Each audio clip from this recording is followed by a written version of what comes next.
Podcasts on UNC-TV.org are made possible through the financial contributions of viewers like you, who invite you to join them in supporting UNC-TV.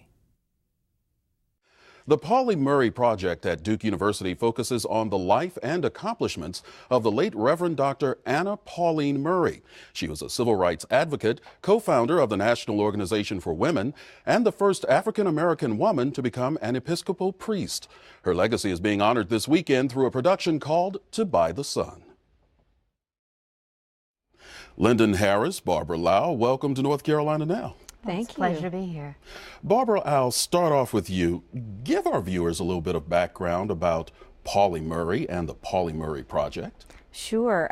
Pauli Murray was born about 100 years ago in 1910. She was actually born in Baltimore, but moved here after her mom passed away when she was about 3 years old. She was part of a very important Durham African-American family, the Fitzgerald family. Her grandfather came here from Pennsylvania just after the Civil War in order to teach newly freed African-Americans, and he was so excited about the possibilities of North Carolina, especially this part of the state, that he invited his entire family to join him. So he and his brother became very well known in Durham. He is an educator. His brother Richard Fitzgerald is a businessman. In fact, many of the mills and the tobacco warehouses are built from Fitzgerald brick. I actually work in a building built of Fitzgerald brick. But Richard went on to become one of the founders and the first president of North Carolina, well, Mechanics and Farmers Bank. And so Pauli Murray really grew up in this environment, early Durham history, lots of opportunity. She could see what the possibilities were. She really heard a lot of stories from her family about that time when African Americans were really gaining power, votes, opportunities were open to them. But then she also witnessed the sort of demise of some of those opportunities with the Jim Crow laws. And because her family was strong-minded and strong-willed, her grandmother was from a family in Orange County. Her father had been a white attorney who unfortunately raped her mother. And so she had ancestors on both sides that had been slaves, slave owners, white, African American, but a strong bunch. From that, she really learned how to stand up for herself, and she really gained a taste, really, for freedom and opportunity. And I think she put that to use in the rest of her life. She became a lawyer.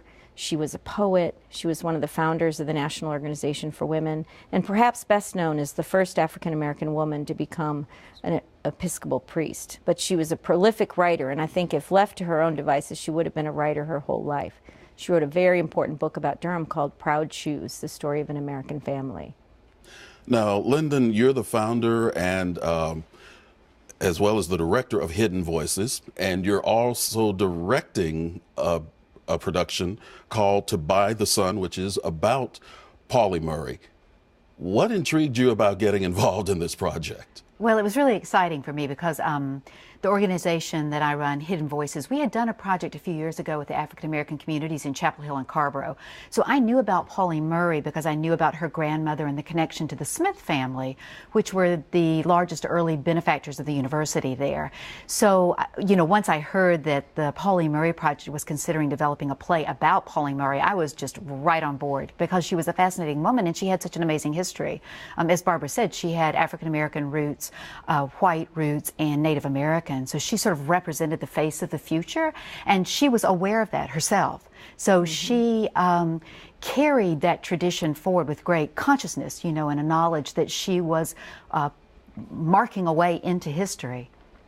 So Barbara, with Pauli Murray being so well known, so well versed as in civil rights, also an activist, why we haven't heard so much about her? Well, one of the things about Pauli Murray is that she didn't just pick one cause. She was an advocate for civil rights. She was one of the founders, as I said, of the National Organization for Women, so an early feminist. She was actually someone who started one of the first American Studies programs, and then she found her calling as a faith leader. And so in many arenas, some people know about her because she was such an amazing person, but she hasn't been recognized as much because she didn't stick to one thing. And in fact, we're really thankful for that because I think she led the way for us now thinking about what does it mean to not have to give up one part of yourself to be involved in this cause or give up another part of yourself, but to try to build a world where all those pieces could really be there all the time. Lynden, as you were preparing to direct To By the Sun, was there something about Pauli Murray's life that really clutched at your heartstrings? Yeah, absolutely. I mean, there's little that doesn't, because I was really fortunate to go up to the Schlesinger Archives at Radcliffe and be able to read her journals and her diaries and look at the receipts, that she had saved or things that she purchased, the books that she read. So you got an insight into her life. And I think the thing that was so moving to me was I think quite often we tend to look at heroes and as icons and not so much as people. We don't understand what it was like to wake up every morning as them in their bodies and have to face that day after crushing defeat and roadblocks and obstacles. We tend to think that, well, they were special, they were they were a different kind of person than we are. And to realize that that simply isn't true. She faced the same obstacles that all people face.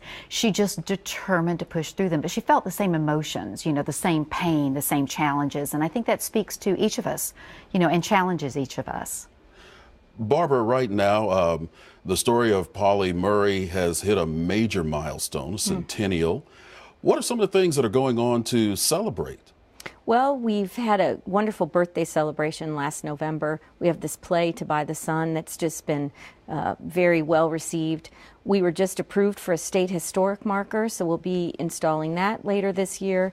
We're working on a children's book. But I think most importantly, we're trying to inspire people to continue to walk in Pauli Murray's shoes, to be inspired themselves, to become activists, to speak out despite, as Lynden suggested, that sometimes you are defeated, but to keep going and to keep pushing to create the kind of world that she imagined. So, Lynden, if folks want to go to the performances or purchase tickets, what do they need to do? Well, you can go to the Art Center website, which is www.artcenterlive.org, and buy tickets online, or you can buy them at the box office there. And then we have a performance on February 13th at the Chapel of the Cross and a performance on February 18th at St. Matthew's Episcopal in Hillsborough. And you can call each one of those churches to reserve your tickets. And of course, if people want to learn more about Pauli Murray, what can they do? Well, we have a wonderful website with a lot more information about Pauli Murray. You can listen to her poetry. You can see some of the programs we've done at www.paulimurray.org. And a question for both of you, because Barbara, you talked about it a little bit. What do you hope that people will take away from the life of Pauli Murray, whether it's the production or either the Pauli Murray Project? Well, for me, I hope that when people leave the production, they feel exhausted and exhilarated, that they feel that they want to take up the challenge that she offers each of us to move forward the rights and causes of humanity. One of the things that is so important about Pauli Murray is that she understood the role of history in facing contemporary social justice issues and really linked that to liberation. And I think that our project, the Pauli Murray Project, is really interested in Durham history and what it means for our community to really understand how things got to be the way they are as a way to move forward. So my hope is that people start to listen to the stories of their neighbors and ask for more information and question what maybe they think they know about our community, so that together we discover where we've gotten to and why, and then we can move together to move forward to, a better Durham.